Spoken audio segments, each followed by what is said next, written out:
Puluhan kios pasar tradisional di Banjarnegara ludes terbakar. Kebakaran bermula dari lantai dasar. Kencangnya angin membuat kebakaran merambat hingga lantai 2.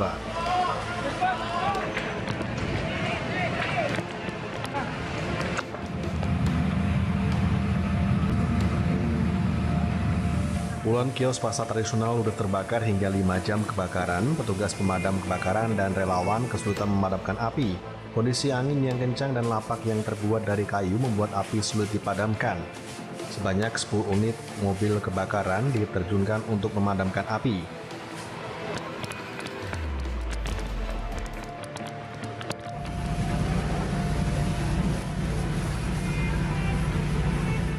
Sejumlah pedagang panik menyelamatkan barang-barang yang masih bisa diselamatkan. Pedagang pasrah terhadap musibah kebakaran ini.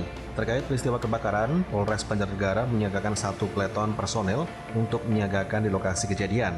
Untuk mengetahui penyebab pasti kebakaran ini, masih diselidiki oleh Polres Banjarnegara.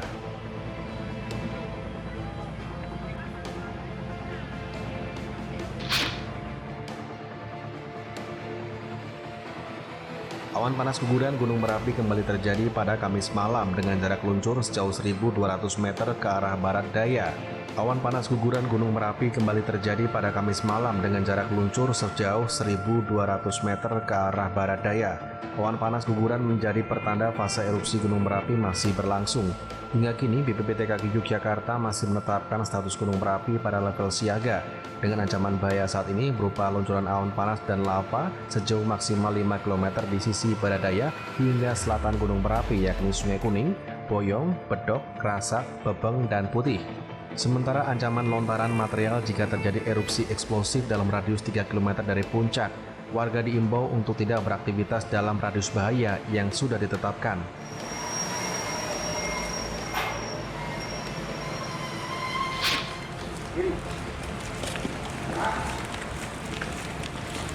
Sepasang suami istri asal Tasikmalaya, Jawa Barat nekat mencuri sepeda motor berdalih menambah modal usaha angkringan.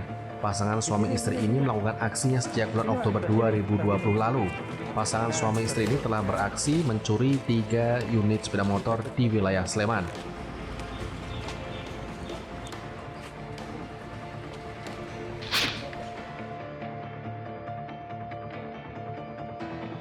Seorang pria di Semarang menikam mantan kekasihnya dan pasangannya dengan menggunakan senjata tajam lantaran cemburu. Akibat luka tusuk di sekujur tubuhnya, kini korban harus mendapatkan perawatan intensif di rumah sakit.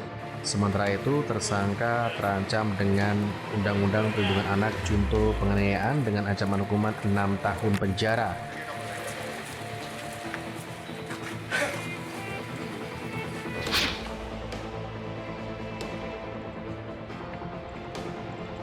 Pesawat kargo Antonov AN124-100 berhasil mendarat dan lepas landas di Yogyakarta International Airport. Pesawat ini mengangkut komoditas ekspor berupa kabel wirebox kabel truk yang akan dikirim ke Amerika Serikat. Kesuksesan pendaratan pesawat ini salah satunya didukung dengan Pavement Classification Number atau tingkat kekerasan runway, taxiway, dan apron YA yang lebih besar daripada spesifikasi landasan yang dibutuhkan untuk kebutuhan pendaratan dan penerbangan pesawat Antonov AN124-100.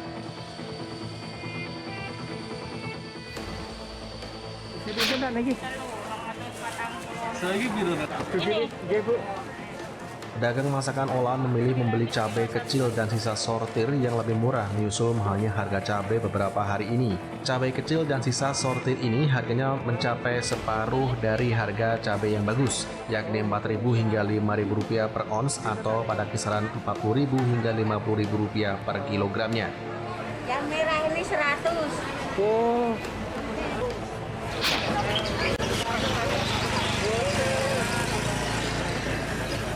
Libur Isra Mi'raj kawasan Makam Sunan Kudus dipadati sejumlah peziarah. Hal ini pun membawa berkah bagi pedagang maupun penyedia jasa yang mengalami peningkatan pendapatan usai sebelumnya terpuruk akibat pandemi COVID-19. Meski peziarah meningkat, protokol kesehatan di kawasan ini terpantau tetap dilakukan. Para peziarah pun nampak tertib memakai masker.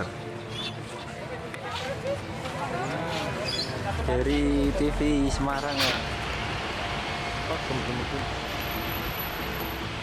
Arus lalu lintas di gerbang tol Kali Kangkung Semarang mengalami peningkatan hingga 30% pada libur panjang Isra Mi'raj ini. Untuk memudahkan akses, pihak Jasa Marga Semarang membuka 12 gardu tol. Pihak tol juga akan terus memantau perkembangan. Jika terjadi penumpukan nantinya akan ditambah gardu tol darurat. Namun untuk sementara, gardu tol darurat dipersiapkan dan akan digunakan saat arus balik nanti.